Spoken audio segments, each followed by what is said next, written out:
Bienvenue dans Sous le comptoir, le podcast qui te fait passer de l'autre côté de la cuisine.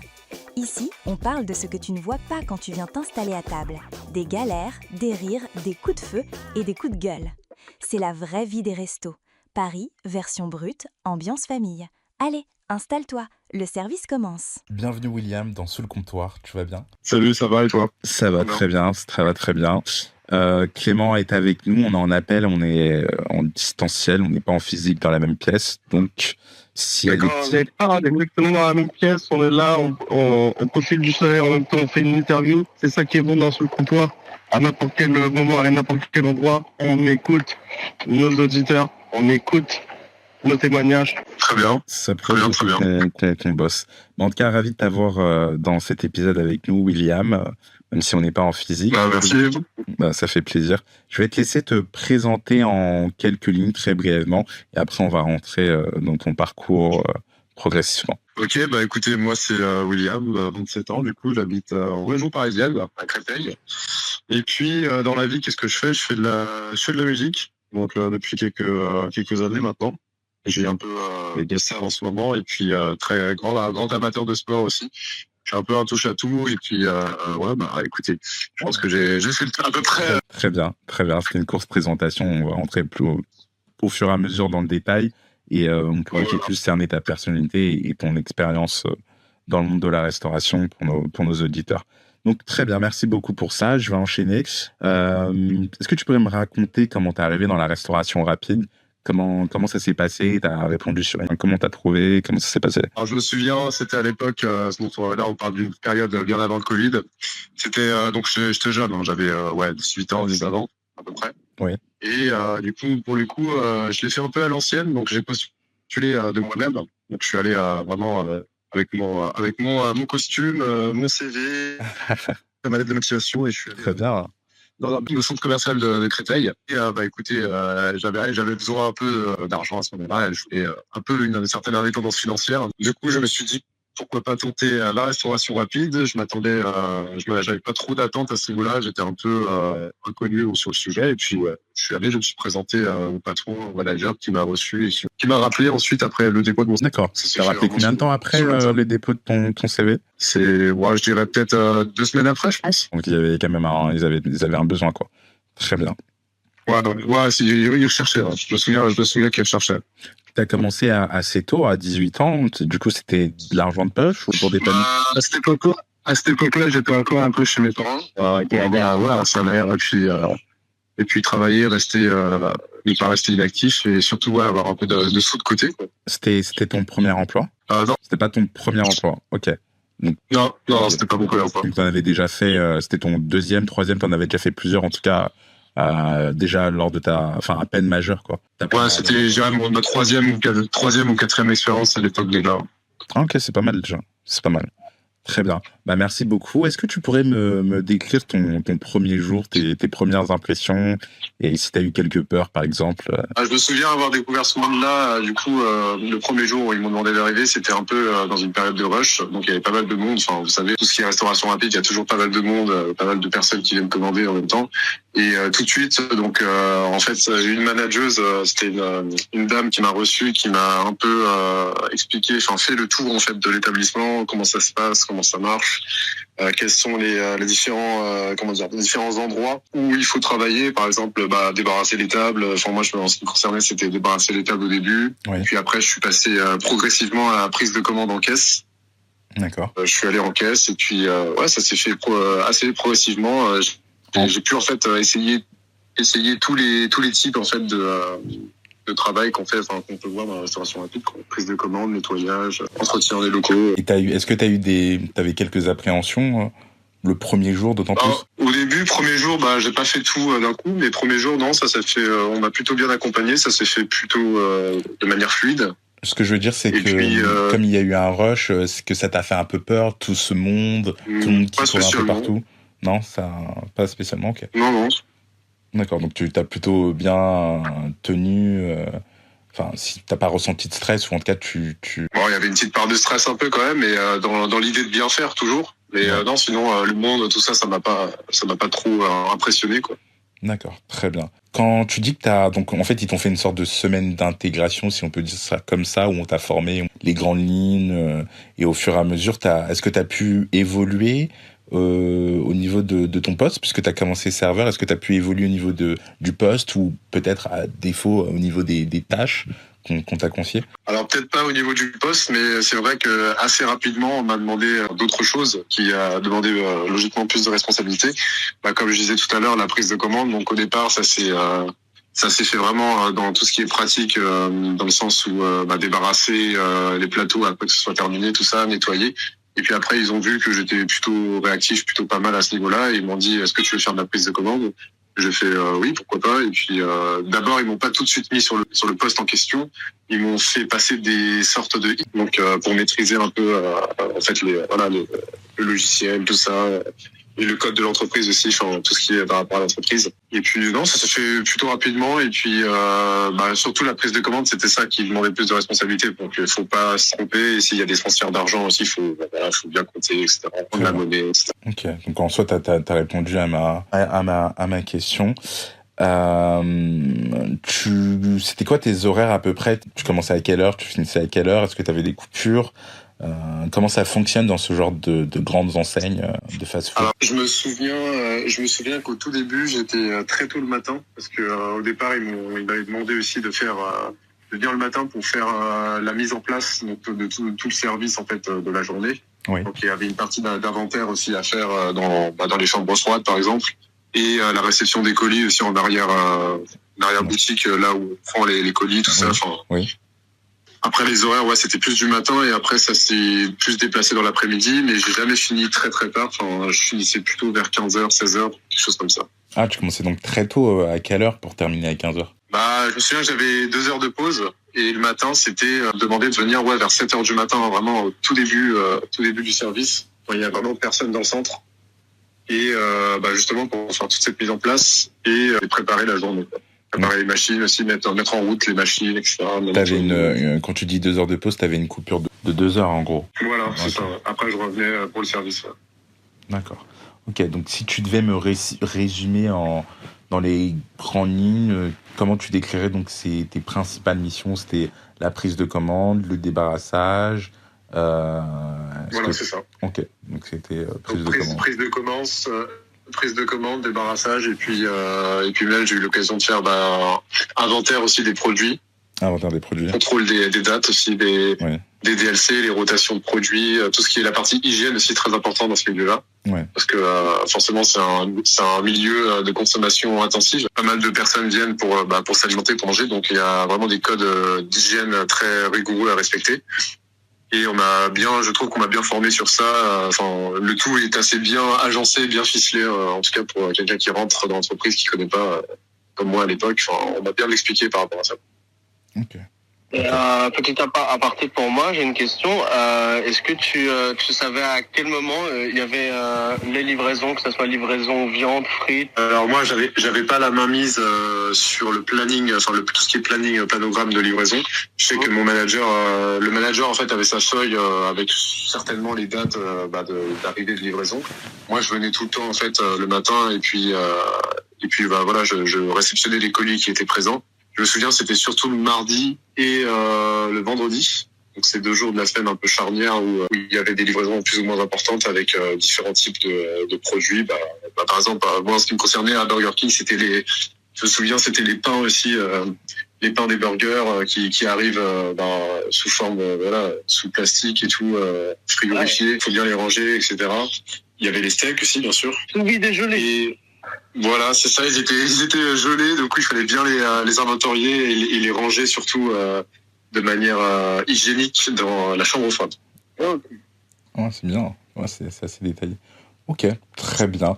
Et je pense que tu allais même venir à une question que j'allais te poser par la suite, mais je la laisse pour tout à l'heure, on ne va pas rentrer dans les détails. J'imagine que vu que t'as fait pour des grandes chaînes de restauration rapide, américaines, sans donner les noms, même si tu les as cités, je pense. Vu que t'as fait pour des grandes enseignes de restauration rapide, j'imagine qu'il y avait pas mal de jeunes dans ces établissements-là. Comment c'était au niveau de l'ambiance, des collègues, ce que tu as réussi à te faire à l'époque? Effectivement, il y avait le personnel était assez jeune, donc je me souviens, moi j'avais presque 20 ans, 19 ans à l'époque. C'était à peu près le même âge que moi. Je sais que mes chefs, mes managers étaient un tout petit peu plus âgés que moi, je dirais pour les plus vieux, t'en avais un qui avait 28, 26, enfin un peu l'âge que j'ai aujourd'hui au final. Oui. Et mais sinon, non, les collègues avec qui je travaillais au quotidien avaient plus ou moins mon âge, ou un peu plus vieux, 21, 20, quelque chose comme ça. Mais c'est l'entente, en tout cas, en général, c'était une entente, plutôt c'était familial un peu. Voilà, on se tapait quand même pas mal de bars ensemble, c'était cool. Ouais, donc ça va, ça motivait malgré la difficulté des tâches de travail. Ouais, voilà, le travail était fait, mais on savait quand même des fois bien rigoler ensemble. Et puis ça reste quand même... on s'entendait bien. Il n'y avait pas trop un fossé générationnel. Très bien. Est-ce que pour toi, il y avait une chose qui était difficile à gérer, que ce soit le rythme, la pression? Alors, oui. Oui. Bah, en tout cas, dans toutes les directives qu'on m'a données, tout ce qui est respect des codes d'hygiène, tout ça, c'était assez simple à mettre en place parce que c'est juste des ordres bien précis. Sinon, après, le plus dur, je dirais, de mon expérience, c'était vraiment s'adapter au flux de personnes, surtout quand tu es en caisse. Le flux de personnes qui est assez aléatoire en vrai parce que tu peux avoir une dizaine de personnes qui arrivent. Tu fais le rush, enfin voilà, tu sers les personnes. Et puis après, tu as une cinquantaine de personnes qui arrivent. Enfin, c'est assez aléatoire, mais il faut quand même s'y faire. Et je dirais la partie la plus compliquée, c'est de trouver son propre rythme et de faire toujours bien le travail, mais à un rythme plus ou moins différent à certains moments. Parfait. Ok, très bien. Est-ce que, du coup, puisque là je t'ai demandé quelque chose de négatif, on va quand même faire le positif. Est-ce qu'il y avait une chose qui te plaisait, qui ressortait en tout cas du lot dans ce travail et qui te plaisait plus que le reste? Que ce soit peut-être la bonne entente ou la relation avec les clients ou je sais pas moi, de cuisinier peut-être aussi, je sais pas. Alors moi, j'ai pas trop été en cuisine pour le coup. J'ai juste été un petit moment, pendant un moment, j'étais au niveau des frites. C'est pas vraiment sorcier. En fait, les frites, fallait les doser selon les différentes portions, les différents modèles de portions qu'on a. Donc petites frites, moyennes frites, grandes frites. Et il fallait tout bien mettre en fait, sur le moment avec le rythme qu'on demandait. Et enfin voilà, je trouvais ça plutôt cool, plutôt fun. C'était pas très très compliqué à mettre en place. Mais ma partie vraiment préférée, c'était vraiment le contact client à la caisse. Tu parles aux gens, tu prends leur commande. Et puis j'aime bien. Moi, je suis un mec, j'aime bien derrière un ordinateur, tout trifouiller des boutons, tout ça. Enfin, c'est pas non plus sorcier, mais c'est quelque chose. Je me retrouve plus là-dedans dans le côté numérique des choses, quoi. Ok, d'accord. Donc tu dirais que c'est la chose qui ressort, qui te plaisait le plus dans ce travail. Ok. D'accord. Voilà, finalement, tout simplement. Voilà, le contact client, voilà. Le contact client. T'as fait pas mal de rencontres, j'imagine. En plus, pas mal de rencontres, ouais. Ah, tu voulais rester c'est vrai que tu vois pas mal de personnes. Oui, oui, tu vois pas mal de personnes, effectivement. C'est un des points positifs. Moi aussi, pour moi, je trouve, dans ce domaine-là. Très bien, merci. On va passer à la suite. Je suis un peu malade, donc j'arrête pas de tousser. C'est un peu chiant. Alors, à ce moment-là de ta vie, quand tu travaillais, donc c'était un peu avant le Covid, t'es donc beaucoup plus jeune. Comment tu gérais et vivais ton quotidien à ce moment-là?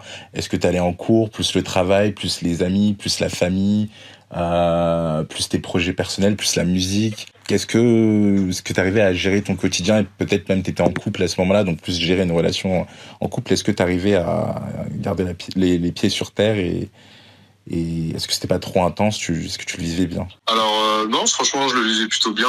Comme tu as dit, j'essayais de coupler surtout à ce moment-là, c'était pas mal la musique. Et ouais, effectivement, j'ai été en couple à ce moment-là. Et c'était pas trop, non, ça m'a pas trop gêné même dans ma relation personnelle. J'ai vu que j'habitais chez mes parents, c'était un peu la routine. Je rentrais chez mes parents tranquille, j'avais pas trop de choses importantes à gérer, trop importantes à gérer en tout cas que handicap comme mon handicap. C'est là, pardon. Mais sinon, non, ça c'est, j'ai su bien pallier à tout ça, c'était pas trop handicapant. T'étais en contrat combien d'heures T'étais en contrat sport là? Si je me souviens bien, c'était un 35 heures. 35 heures. Ok. Donc, t'arrives à concilier avec ta vie perso, même en 35 ans. Justement, vu que j'étais du matin, je t'avoue que finir à milieu d'après-midi, c'était plutôt agréable. Et pas finir trop tard le soir, vers 23h, tu me passes à faire. D'accord. Oui, c'est bien. On a parlé de ta première semaine d'intégration pour ces grandes enseignes. Est-ce que tu trouvais qu'on formait bien les équipes ou que c'était plutôt sur le tas et hop, ça y est, après tu te débrouilles et tu regardes comment on fait et tu dois refaire et savoir le faire? Alors, moi, je dirais un peu des deux. Parce qu'au départ, ils présentent bien, du coup, surtout sur l'hygiène. Je pense que c'est un truc qui sont vraiment obligés de faire, en tout cas, de former les gens par rapport à ça. C'est surtout sur l'hygiène. Mais une fois que t'as compris ça, ça repose plus sur tes compétences et sur toi. Du coup, c'est un peu sur le tas après quand tu t'adaptes. Ils te mettent à un endroit et puis c'est à toi de trouver si ton rythme. Mais c'est vrai qu'après, t'es un peu largué dans la sauce, quoi, on va dire. Et à toi, justement, de trouver justement le bon équilibre par rapport au poste que t'occupes. Et c'est vrai qu'au tout début, voilà, tout ce qui est information, code de l'entreprise, les e-learning surtout qui vont pas mal aider sur la rotation des produits notamment. Mais après, tout ce qui est technique et prise de commande, en fait, quand on passe au contact client, c'est vraiment toi et toi tout seul. Donc, t'as pas ton manager ou ta manageuse ou ton assistant manager ou ton assistante manageuse derrière toi pour t'accompagner lors de tes premières prises de commande ou derrière la caisse? Alors honnêtement, si, ils m'ont quand même montré comment maîtriser la machine, comment prendre une commande. Mais après, ça s'est fait plutôt de manière rapide. J'étais indépendant très rapidement ensuite. Mais après, j'ai toujours eu l'aide que je réclamais si j'avais un doute ou si j'avais quelque chose qui n'allait pas. Je pouvais toujours demander de l'aide. Je n'étais pas non plus totalement abandonné à mon sort. Ouais. Ok. Donc, la formation, tu te souviens à peu près combien de temps elle a duré? 48 heures, une journée, 24 heures, une semaine? Je dirais que c'était une bonne semaine. Hein. Une bonne semaine. Parce que tu parlais de e-learning, pardon, si je l'ai mal dit pour mon accent. Donc c'est en ligne. Tu avais des trucs. En fait, oui. En fait, je me souviens sur mes heures de travail, vraiment le matin, j'avais 1 heure ou 2 heures à faire. J'étais dans une salle, en fait, dans un bureau avec un ordinateur et en fait, je regardais une sorte de diaporama avec un titre informatif avec plein d'informations à prendre, en fait, des diaporamas que l'entreprise elle-même a conçus pour ses employés, avec tout un code en fait à apprendre, toute une sorte de process à intérioriser. Et puis ça se passait dans le cadre dans un bureau, couper les autres. Une charte d'entreprise, on va dire ça comme ça. Voilà, ouais, totalement. Ouais. Okay. Et tu devais signer des trucs concernant le règlement, tout ça? Signer, à part mon contrat, non, j'ai pas signé de clause, j'ai rien signé de différent. Juste, je sais qu'il y a un certain engagement à prendre aussi par rapport à ça. L'engagement, c'est de respecter justement ce qui est marqué sur la charte. Et après, les personnes qui manquent à cet engagement, je pense pas qu'elles resteraient longtemps dans l'entreprise. T'as été formé sur l'hygiène, donc ça aussi c'était sur en e-learning. Oui, en e-learning, il y avait différents chapitres, différents volets en fait concernant tout le poste quoi. Donc il y avait la partie hygiène, la partie restauration, même la partie courtoisie envers les clients. Donc un certain parler à adopter, certaines formes de politesse, de quoi je parle. Oui. Bonjour, au revoir. Voilà, c'est essentiel quoi dans tout ce qui est rapport client, c'est ça. Mais oui, il y avait différents chapitres qui concernaient différents types, surtout l'hygiène quoi. L'hygiène. Voilà, même le nettoyage, j'avais des chapitres aussi sur le nettoyage. Et au niveau de l'hygiène, produits, tout ça. Au niveau de l'hygiène, comment toi tu l'as trouvé personnellement en tant que salarié? Comment tu l'as trouvé l'hygiène dans ces enseignes-là, là où tu as travaillé? Alors avec Créteil, personnellement, oui, vas-y. Personnellement, là où j'ai travaillé, l'hygiène était plutôt bien respectée. J'ai pas non plus été témoin de choses qui auraient pu me dégoûter ou de choses qui manquaient gravement au principe de l'hygiène. Mais non, j'ai même trouvé ça bien fait, dans le sens où tout était bien expliqué, tout était bien détaillé sur les procédures à suivre, surtout sur la rotation des produits. En fait, il y a des produits qu'on doit faire. Il y a la chaîne du froid, par exemple, qui est très important. Tout ce qui est intoxication aussi au niveau des bactéries avec de la viande, faut mettre la viande à certains endroits, faut pas la laisser à l'air libre. À un certain degré aussi. Pour bien la conserver. C'est ça, voilà.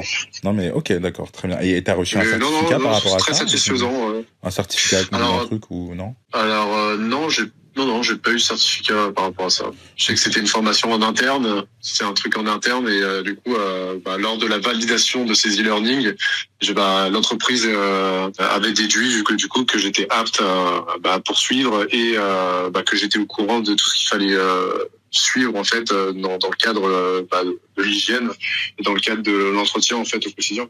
C'est plus quelque chose qui se passe en interne, mais à la fin ils te donnent pas de diplôme ou que ce soit enfin, d'assermentation. Des choses comme ça, quoi. Très bien. Aujourd'hui, t'es plus dans la restauration, mais est-ce que t'en as gardé des qualités, comme par exemple la rigueur, l'organisation, la gestion du stress, pardon, que t'utilises encore dans ton taf actuel, dans ton domaine, dans la musique? Est-ce que t'as gardé des skills qui t'étaient utiles à ce moment-là, que t'utilises encore aujourd'hui? C'est vrai que ce genre de travail demande un minimum d'organisation et d'implication surtout.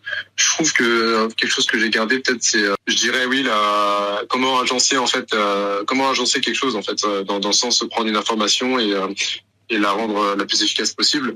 Après c'est vu que c'est pas mes domaines, là je parle exclusivement de la musique que je fais actuellement. Je trouve que non, ça m'a appris vraiment à gérer déjà la gestion du stress aussi pas mal parce qu'avant quand je commençais avant mes dernières expériences professionnelles avant de commencer ça, c'était vraiment des emplois où j'étais pas du tout avec le contact client, donc j'avais pas trop cette notion du stress à gérer, j'étais plutôt dans mon coin à faire le travail qu'on me demandait et là je me suis retrouvé du coup avec pas mal de personnes qui viennent te parler directement en face et forcément ça demande un minimum de gestion de soi-même. Ne pas laisser paraître ses émotions, s'il y en a en tout cas. Quand t'es stressé, il faut rester sérieux, professionnel surtout. Oui. Et je trouve que c'est une qualité aujourd'hui que j'utilise toujours dans mon travail actuel. Le fait de parler aux gens de manière correcte et de ne pas laisser transparaître ses émotions pour ne pas me nuire, on va dire, si je peux dire ça comme ça. Exactement, je suis d'accord avec toi en plus, donc mais c'est bien. C'est bien. Pardon. Donc, ne pas donner le bâton pour se faire battre. Faut rester courtois, faut rester digne. Exactement. Parfait. Ok, on va passer à la suite. Merci pour cette réponse, William. Est-ce que aujourd'hui, avec le recul que tu as, avec l'âge que tu as, est-ce que tu penses, que tu trouves que ce genre d'expérience, c'est une bonne école pour commencer dans la restauration, les grandes anciennes de la restauration rapide, de Burger King, McDo? Est-ce que tu penses que ce sont des bonnes écoles pour commencer dans le monde de la restauration pour un jeune aujourd'hui qui cherche un peu ou qui veut tester? Moi, je sais que par rapport au contexte de l'époque, en tout cas, quand j'étais plus jeune, je sais que ça m'a appris pas mal de choses. Ça m'a surtout, tout ce qui est, ça m'a même appris des choses sur moi. Enfin, comment je gérais en fait les informations, un gros flux d'informations en fait d'un coup comme ça. Moi, je conseillerais si pour débuter justement quelqu'un qui rentre sur le marché professionnel. C'est peut-être un endroit qui peut paraître un peu stressant et avec pas mal de mouvements justement si ça dépend des personnes en fait. Ça dépend des personnes. Si la personne n'aime pas forcément avoir beaucoup de clients ou voir une masse de clients arriver sur soi, ça peut être intimidant au départ, mais je trouve que c'est quand même une école. C'est un début à tout. Je pense que c'est un milieu assez jeune aussi. C'est quelque chose qu'on fait plus quand on est jeune, je trouve.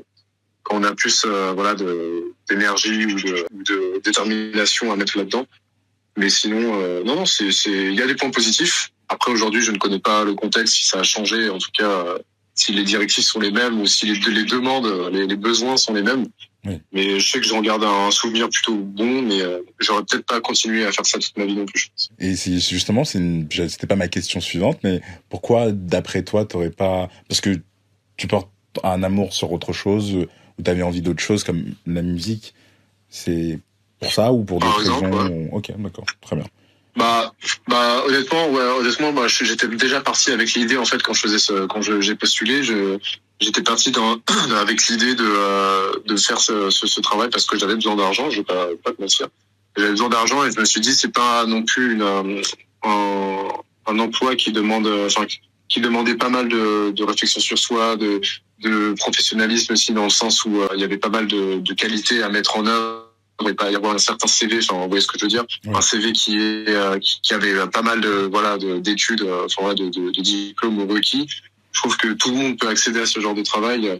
Après, je pense que ce qui peut devenir handicapant à la suite, Et ce qui m'a fait potentiellement arrêter aussi, c'est le fait que c'est le stress en fait. C'est le stress qui peut être exposé au stress, même si tu le gères bien. Être exposé au stress un peu de manière quotidienne comme ça peut éventuellement te faire déprimer, quoi. C'est vrai, ça peut. C'est un vrai sujet. Je pense que, déjà le fait d'être pas simplement exposé à beaucoup de stress, mais le fait de ressentir beaucoup de stress, tu peux créer des problèmes cardiaques, avoir de l'hypertension.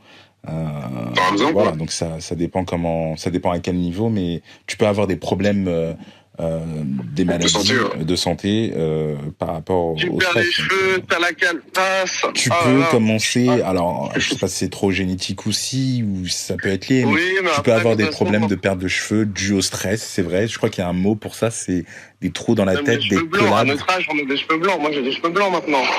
Ah bah voilà. Donc Après, si c'est- je peux rebondir, si je peux rebondir sur en tout cas sur quelque chose qui va, voilà, ça c'était de mon expérience perso, mais je sais qu'à un moment donné, à ce moment-là, la musique que je faisais avait quand même pris un certain tournant dans ma vie. J'avais des occasions futures différentes en fait, et j'avais même les occasions de voyager par rapport à ça. Et je sais que ça pouvait peut-être plus trop coller. Je me dis, voilà, la musique là, ça commence à m'apporter pas mal de choses. Et à cette époque-là, je me souviens, j'étais parti, en fait, en Europe de l'Est, à Amsterdam, tout ça, et en Allemagne aussi, pour pouvoir mixer justement avec mes collègues artistes. Et j'étais souvent en déplacement, même si j'étais en couple. Je me souviens, c'était un peu problématique à ce niveau-là. Et je sais que ma musique avait commencé à arriver à un point assez cool, je dirais. Et puis, je pouvais peut-être pas continuer, justement avec la contrainte des horaires. Je me voyais peut-être pas continuer là-dedans. Je me suis plus tourné vers la musique. Et puis voilà, je regrette pas. Ok. Merci beaucoup. D'ailleurs, je pense que t'as littéralement répondu à la question que j'allais te poser après. C'était dans le sens, pardon, je tousse encore, c'est chiant. C'était dans le sens où qu'est-ce que tu te voyais faire après, mais finalement tu te vois pas revenir dans la restauration. En fait, tu te vois continuer dans ton domaine qui est la musique aujourd'hui.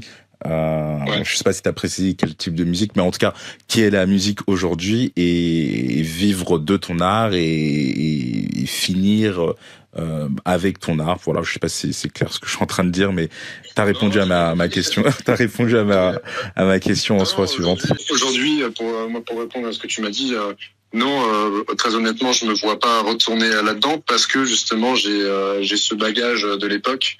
Et peut-être à cette époque-là, j'étais quelqu'un aussi de différent, je trouve. J'avais peut-être plus j'étais moins expérimenté, certes. J'étais moins expérimenté par rapport au monde du travail, bien sûr. Et je demandais juste à découvrir, en fait, ce que ça impliquait. Mais maintenant, voilà, avec le temps qui est passé, là, du coup, la musique, j'en vis, je donne même des cours à des personnes, maintenant. Ça fait dans le temps. Félicitations. Moi, je te souhaite de pouvoir continuer. Au final, tu avais déjà trouvé ce que tu aimais, mais t'as persisté et tu continues encore. Et j'ai jamais lâché. C'est que du positif, donc tant mieux. Ok, très bien. J'ai qui arrive là, en plus, c'est pas mal. Écoute, de toute façon, on partagera. On demande toujours à nos intervenants s'ils le souhaitent à un moment donné, mais de partager leurs réseaux sociaux s'il y a des gens qui veulent rentrer en contact avec vous par la suite pour vous poser plus de questions par rapport à votre expérience, vous proposer quelque chose, je ne sais pas, ou pour partager aussi leurs témoignages, j'en ai aucune idée, mais donc on mettra ton contact, ton arrobase sur tes différents réseaux sociaux pour ceux qui veulent aller écouter ce que tu fais, voilà, qui font preuve de curiosité. Cool. Donc c'est super. Je te remercie aussi pour ton partage, parce qu'on va clôturer sur ça. Merci beaucoup, William. Voilà. Merci de m'avoir reçu. Merci pour cette interview. C'était super sympa. Et puis, si j'ai un dernier message à faire passer aux jeunes qui souhaiteraient éventuellement rentrer dans ce milieu-là, foncez, mais soyez sûr de vous. Enfin, soyez sûr de vous. Et puis voilà. Ça va vous apprendre en fait sur vous, qui vous êtes vraiment, simplement. C'est un bon mot de la fin. J'en parle mes mots carrément. Merci à Clément, merci à toi William, et on vous dit merci de m'avoir reçu, c'est cool. À l'épisode suivant. Ciao. Bye. Et voilà, c'est la fin de l'épisode. Si t'as kiffé l'ambiance, pense à t'abonner au podcast sur ta plateforme préférée, Spotify, Apple Podcasts. Tu peux aussi activer la cloche des notifications, comme ça tu rates aucun service. Et si le cœur t'en dit, mets un like, un petit commentaire, partage partage-le à un ou une pote qui bosse dans la restauration ou qui devrait écouter ça. Viens aussi nous retrouver sur nos différents réseaux sociaux pour continuer la discussion. Balancer tes anecdotes. Merci d'avoir écouté et à très vite sous le comptoir.